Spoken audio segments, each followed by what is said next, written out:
Et dès le début de cette partie sport, turnover en plateau avec de nouvelles personnes qui sont sur ce plateau. Il y a donc toujours Jacques Boine, le président du MLSGP, mais vous avez été rejoint par Baptiste Lemery, bonsoir, bonsoir. Capitaine de l'équipe senior du MLSGP, et aussi vous évoluez donc au poste de demi-mêlée. En face de vous, notre journaliste sport du soir, Nicolas Dandry, bonsoir, de la rédaction de TV78. On parle du MLSGP, oui, parce que le MLSGP, ça s'est assuré depuis hier, va évoluer la saison prochaine en Fédéral 2. Alors si vous me le permettez, si le président me le permet, les Mansono, Saint-Germano, Pissiaquet aussi vont rejoindre Versailles et Plaisir, la crème du rugby yvelinois, les clubs des Yvelines qui jouent au plus haut niveau. C'est la 6e division du rugby national français. La nuit a été courte, non ? Oui. Surtout quand on voit les images qui vont s'afficher de l'ambiance qu'il y avait déjà à la fin du match, au début du match et à la fin du match. Je suppose que la nuit a été très courte, même pour vous, les joueurs. Agitée, courte et très festive. Jacques nous disait tout à l'heure sa réaction. Vous, au lendemain, vous vous sentez comment, Baptiste ? Très heureux d'avoir réussi à faire remonter le club en Fédéral 2 et fatigué aussi. Et alors, cette accession fait suite à cette victoire contre l'US Cavaillon en 16e de finale de Fédéral 3. Au match aller dans le Vaucluse, vous étiez incliné 17-13. On voit les résultats qui s'affichent. Lors du match retour, hier à domicile, vous l'avez emporté 25-18. Entre les deux matchs, dans quel état d'esprit vous étiez ? Parce que vous étiez en retard. Comment ça s'est passé cette semaine entre les deux matchs ? C'est juste donc une victoire de part et d'autre, mais c'est la différence sur les deux matchs, bien sûr, qui est pris. Mais c'est pour ça que vous êtes qualifié. C'est au meilleur des deux matchs. Non, on était confiants. On était confiants parce qu'on avait fait un gros match quand même à Cavaillon et que 4 points, c'est assez facile à récupérer. Et après, voilà, on a fait tout ce qu'il fallait pour gagner ce match à la maison et pouvoir être qualifié. Et qu'est-ce qui a fait la différence hier, du coup ? Je pense qu'on n'a rien lâché. On a su apprendre de notre défaite de l'année dernière. Et ça nous a pas souri la dernière à 1 seconde. Et là, on a réussi, dernière seconde, à mettre la pénalité qui nous a refait passer devant et nous a permis de nous qualifier. Donc je pense que c'est sur ça, c'est l'expérience. Président Jacques Boine, c'est quoi la force de ce groupe ?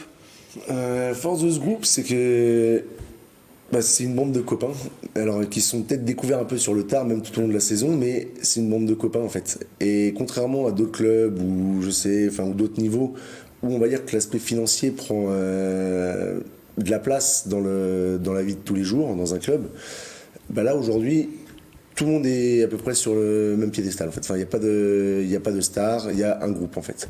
Donc ça gagne en groupe, les gens sont tous au même niveau. Et je pense que c'est ce qui fait notre petite réussite. Vous l'avez dit, vous en êtes rendu compte, cette bande de potes s'en est rendu compte au cours de la saison qu'ils étaient vraiment potes, c'est-à-dire qu'il y a eu une évolution tout au long de la saison, vous l'avez senti aussi ? Il y a eu une montée en puissance ? Il y a une montée en puissance, il y a des relations qui se font vraiment naturellement, on les voit vivre. Alors surtout, en plus, moi j'étais ancien joueur, il y a quelques années je jouais encore avec eux, j'ai mis les crampons au placard, mais ça se voit dans leurs attitudes en fait, et d'un point de vue extérieur, on voit une bande de copains qui arrivent à vivre ensemble, et c'est ce qui fait vraiment avancer le club, quoi. Vous confirmez, Baptiste, vous qui avez vécu les choses de l'intérieur aussi cette saison. On le voit parce que après c'est tout des petits détails qui au début on va dire qu'on va peut-être rater quelques passes et après il y a les automatismes et on voit au cours de la saison qu'on a beaucoup évolué. Et donc l'année prochaine, retour en Fédéral 2. Est-ce que vous vous projetez déjà, ou là il y a encore on va dire l'euphorie de cette qualification, comment vous vous projetez ?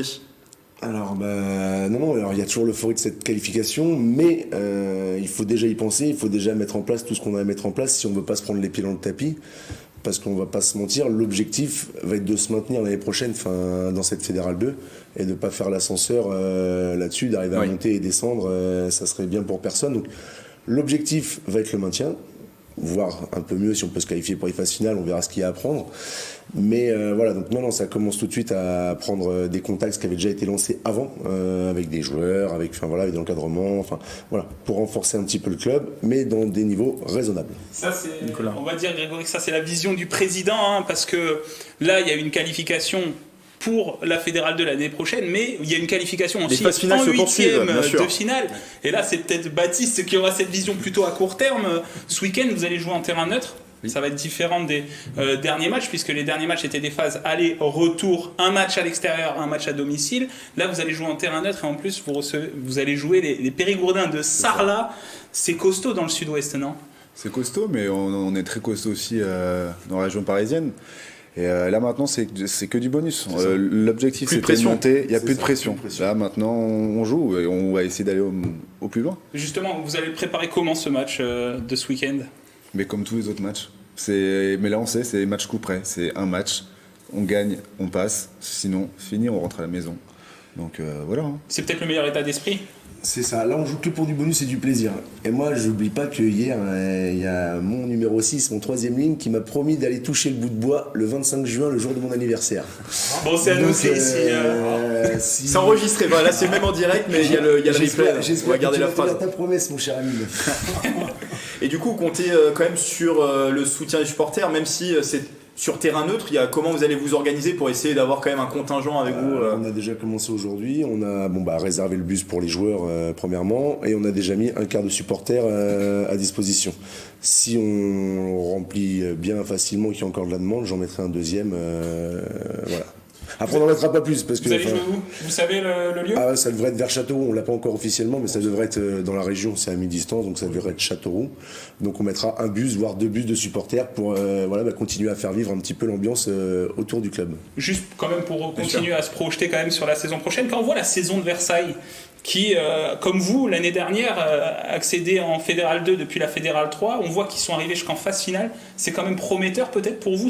Avec peut-être une différence, c'est que Versailles évolue pour la première fois cette saison en Fédéral 2. Alors oui, c'était historique. Oui, vous, c'est un retour. C'est un retour, mais c'était il y a 10 ans. Donc c'est comme le vélo, ça s'oublie pas. Mais bon, il va falloir quand même, les joueurs ont changé, c'est plus la même époque. Enfin voilà, il va falloir se remettre à la page aussi un petit peu là-dedans. Mais ce qui est encourageant, c'est que l'année dernière, on jouait contre Versailles en Fédéral 3.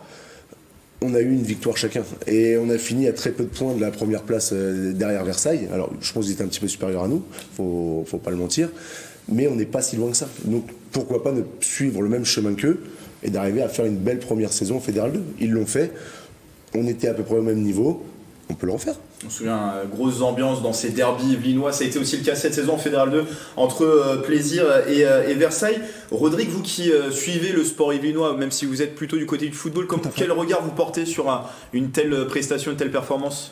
On est toujours très fiers d'avoir des clubs yvelinois au haut niveau. Surtout au rugby, je trouve que vous êtes super performants et c'est très très bien. Donc je pense que c'est dû aussi au travail de formation qui est fait en amont.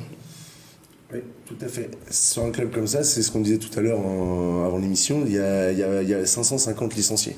Donc dans ces 550 licenciés, il y a tout ce qui est l'école de rugby, d'accord, avec nos jeunes, nos juniors. Et un club a besoin d'une bonne école de rugby. Et c'est, je pense, une chose sur laquelle on doit travailler encore un petit peu plus si on veut continuer à avancer et arriver à équilibrer le club. Il va falloir mettre un petit peu plus de moyens sur notre école de rugby, parce que c'est quand même notre premier vivier, quoi. Enfin, quand on a des juniors qui sortent pour renforcer l'équipe première, c'est gagné en fait. Enfin, l'objectif il est là, quoi. Baptiste, l'année prochaine, vous restez ? Dernière saison pour moi. C'est ma retraite annoncée. Dernière saison cette année. L'année prochaine. L'année prochaine. Donc il y aura une saison pour vous en Fédéral 2. Effectivement, on parlait. Ça c'est ce qu'ils disent, mais après. Ça vous fait quel âge ? Mais l'importance. J'aurais 35 ans. D'une formation derrière. 35 ans. D'accord. Bon, en tout cas, merci messieurs. Bravo à vous, bravo à MLSGP pour cette promotion en Fédéral 2. Et on va suivre la fin de saison, on l'espère, avec une arrivée le plus loin possible dans ces phases finales de Fédéral 3. 25 juin, la finale, peut-être avec le morceau de bois sur le plateau. C'est génial. Ça serait le plus beau cadeau. C'est magnifique, quoi.